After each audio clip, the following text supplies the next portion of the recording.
This dress from Fabric, I mean, Mark, can we take a wide shot? Or Emma, or whoever. I mean, right? I know what you're thinking. Now I made it look like a blanket, so maybe I'll go back. No. But it is like ball gown feeling at a fraction of the price. It's beautiful. It's giving me Beyonce vibes. I love it. It is? Yes, like, because she's very into flowers right now. Like flower headdresses. This dress. It's really good. Fabric loans me things, but every now and then I'll purchase it because it's too good to pass up. I like it. Yeah. Makes me kind of want to go dancing with our music group coming up. I love it. I love it. Okay, I'm excited to hear about this because I'm always talking about languages of love. You are, and sorry, a little ad nauseum. No. But I think when you understand what makes people tick, friendships or in a love relationship, then you have a better relationship. Yes, no, exactly. Actually, when producer Lance sent me this article, that was the first thing I thought of was how you always talk about the love languages, because I had not heard of that book until you brought it up. I think it's 4 languages of love. All 5, right. maybe? Well, great. And once you identify what kind of lover you are, the Randy better says you are. 5. Oh, okay. Randy knows. Thank God. Okay, so the first kind of attachment style we're going to talk about is secure. So they say 55% of people in relationships are actually a secure type of personality. Okay, so what does that mean? Basically, what it sounds like is that you're comfortable in your relationship, you don't get overly sensitive or worked up about things, and that you go into it expecting the best, right? Okay. So glass always half full.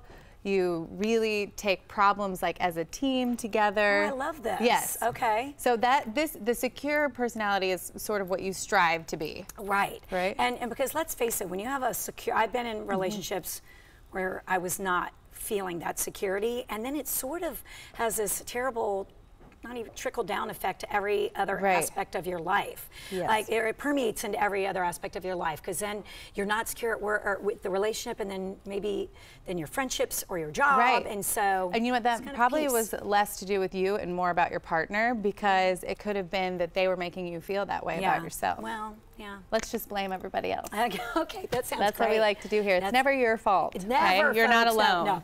Yeah, I mean, and you know, obviously we make choices and with people sometimes that weren't the right fit. So yes. Yeah, if you're feeling secure, that's a good thing. Yes, so the next one is feeling anxious, and anxious actually shares some characteristics with the secure personality, like they like to be in love, they like to feel intimacy with their partner, but the main factor is that you are hypersensitive about everything. So if you get into a fight, you internalize it and make it more about yourself. So say like you're casually dating somebody and they cancel a date because they really have something to do, but you think it's more about you and something that you said, and so then you take it all on yourself. Right. That's anxious. Jim would say maybe I have a touch of this. Okay. Like I kind of can be, I can get a little defensive about things. Right. And take something from a 2 to a 10 that does not need to be. This is what I think. I'm not analyzing you, but I think you're reactive to situations, and it reads, but it reads maybe what you're not intending sometimes. Aw. Yeah. So sweet. Well, I've gathered that over the years I've known you, and it's not a bad thing. Jim hasn't, but that's okay. We're working on it. Everything's fine. Everything's good. Okay. Celebrating 12 years, 11/11. Stop. He's so cute. Okay. Yes. Well, I think too, like secure, anxious, and the third one we're going to get into, we're all sort of a little bit of all of them, right? Yes. Yeah. But at different times. At different times. So hopefully, secure, you want to be that one most of the time, I would imagine. Yes. Okay, no, you're good. You look, that's hard, being beautiful. Okay, so the last one is avoidant, and this one is kind of broken into 2 types. Okay, so you can be fearful avoidant or dismissive avoidant. Both aren't great. Okay, this is the worst one in my opinion, because it is a very self-centered type of relationship. Okay, so your needs are more important of those who you're in the relationship with.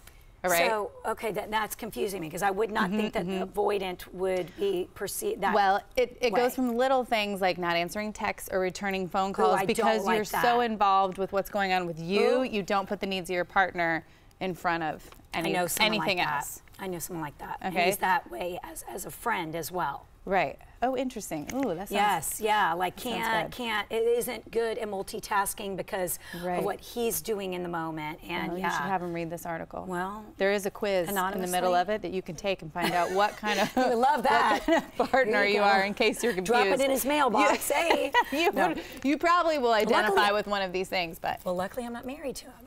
that Yep, see? we're friends with him. But yeah, it That's kind of true. makes it all about, Yeah. that's interesting that you said that that is the worst, even more so than somebody who's, you know, displaying anxiousness in the relationship. Well, to me, they didn't rank them in the article, but to me, I was like, ooh, this, because I think it's harder to reteach somebody to have empathy for another human being than. But the good news is that none of these are set in stone. You can change all of them. And listen to this: if you want to get to the secure part of a relationship, the best thing to do is to find a person who's very secure. So it's they say if you get in a relationship with somebody who's a secure tendency, then it's almost like having a built-in relationship coach, because they make you feel calm and safe and comfortable, and then you will become more and more like that. You just saved me a therapy session. Well, I you're mean, welcome. this was like so Oh, good. helpful. Oh, good. See? I love that. And we're going to have Trent post his story on our Facebook page Thanks, as well Trent. if you would like to weigh in. I love that. That's good, isn't it, guys? Yeah.